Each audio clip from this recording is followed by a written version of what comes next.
Hello and welcome everyone to the Big View, Ending Poverty in Your Community. My name is Yvette Trujillo and I am the Chief Integrity Officer at Circles USA. And I am here today with our Executive Director at Circles USA, Kamatara Johnson. Hey, Kamatara. Hello. So we are with Circles USA, and at Circles, our mission is building community to end poverty through intentional friendships, personal transformation, and systemic change led by the people closest to the challenge.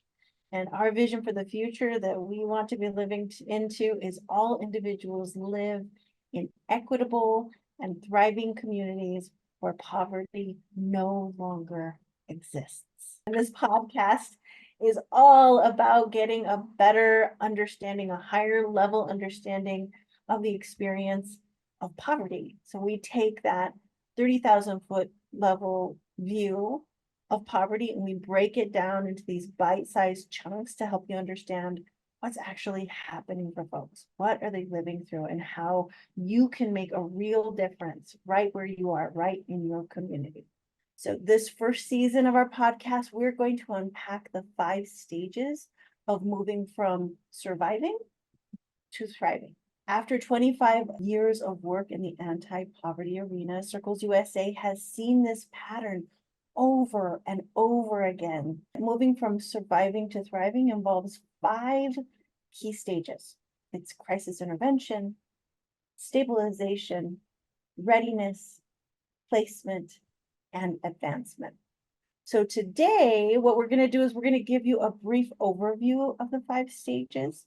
And then in our follow-up episodes, what we're going to do is take a deeper dive into each one of these stages. And that we hope that you'll join us as we take this journey from surviving to thriving. So now we're just going to take a moment to briefly define each of these stages. Kamatara is going to do that for us so that we can get a ground floor understanding of what each stage entails. Awesome. Thanks, Yvette.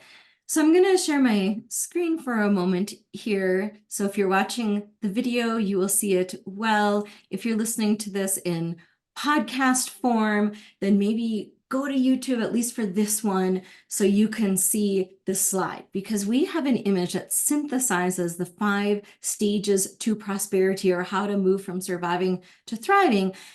And I have to say, this is the #1 image that when we talk to communities, it really gets people's attention. It gets them to understand the actual movement that needs to happen. Why are people stuck? What's happening in our community? It just answers a lot of questions.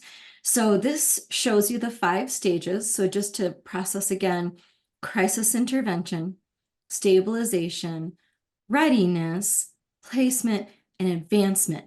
And underneath each of these little flags of movement, you can see just some examples of what a community might have in those different arenas. And each community, of course, is so very different. If you're rural, if you're urban, what resources do you have? But let's say, for crisis intervention, I'm in crisis. There's an emergency. My life could be in danger, or I don't have the very, very basics: food, shelter, safety.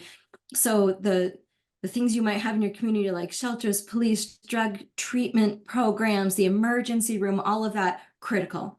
And people in crisis intervention are the experts to help me with the acute crisis I am experiencing.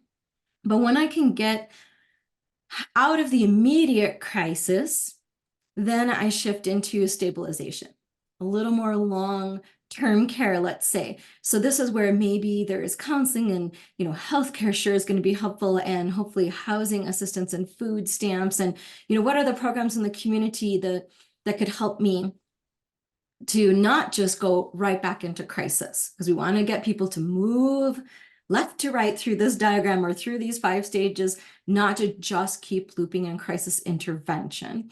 So in stabilization, I'm going to try to get myself put back together in all the different arenas in my life, not just where the crisis was. And then once I'm stabilized, I can shift into readiness. So how do I ready myself for what I would like in my life? I have enough space in my life, enough stability, that I could maybe be forward looking. So I got to get ready. So that would be things like workforce training and soft skills assessment or financial literacy, career counseling, the local tech college or what internships are available. I don't know. We're going to try to find what do I need to be able to get to where I want to go. And then once I've done that, okay, I've gotten the certificate, I've gotten the training, or I've connected with the practice I needed to do, then can I get placed? I shift into placement. So those kind of job networks and fairs or career services or anything that can get me into a really healthy, beautiful employer where I can use my newfound skills, that is the next step. So now I am placed. And then when I'm at that beautiful workplace, now I'm using my skills. And the big question there is, do I have a line of sight? Is there advancement? Could I keep going and growing and offering more, and not only to my workplace, but maybe to my community? So there's that big growth that happens as I'm moving along this continuum from surviving to thriving. And then part of thriving is that advancement. Like I am leaving poverty permanently behind because I have advanced in my workplace and in my community. So that way, if something does come up, like a mini crisis or something happens, I can take care of it and not get thrown all the way back into complete crisis or experiencing poverty yet again. I've really moved the ball down the field far enough that can't impact me as much. Like I have my emergency savings, or I have other options. My safety net is in place with people and funds and options. So that advancement is where people leave poverty behind permanently. So I'm curious about what thoughts does this bring up for you? Well, I mean, I appreciate, right, that these are stages. And I also, what's occurring to me is that, progress is never like this forward, uh, No, perfect ascension into, the, linear. it's just not. And I really want to just honor that for people. Like, you can feel like I'm in readiness, things are going really well. And then Mhm. something happens. And that Yeah. process is, these are just kind of the forward movement into this beautiful experience of thriving.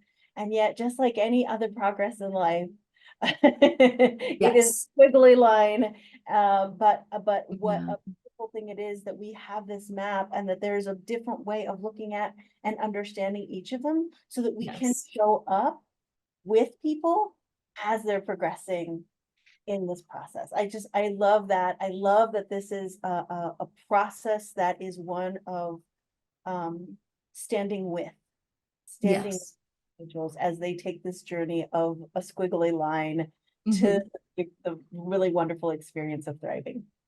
Thanks, Yvette. It really can be the 2 steps forward, 1 step back, or like they say in Aikido, fall down 9 times, get up 10. Okay, how do we support each other to get up that next time? But this map also helps us to ask important questions. What do we have at each stage of the journey in our communities to walk alongside folks, to support them? Or what warm handoffs or connection points do we have between these phases? Because oftentimes these amazing services we have in our community are siloed.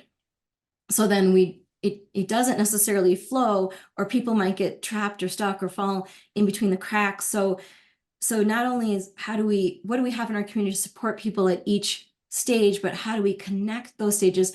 How do we follow an actual human being through their life journey? How do we support that and think of let's say the end user experience, the actual beautiful whole person that's going through this, as opposed to these individual transactional silos that sometimes occur in communities, certainly not on purpose, but it's just sort of the nature of how government agencies sometimes work, or community nonprofits work. How do we connect all of these?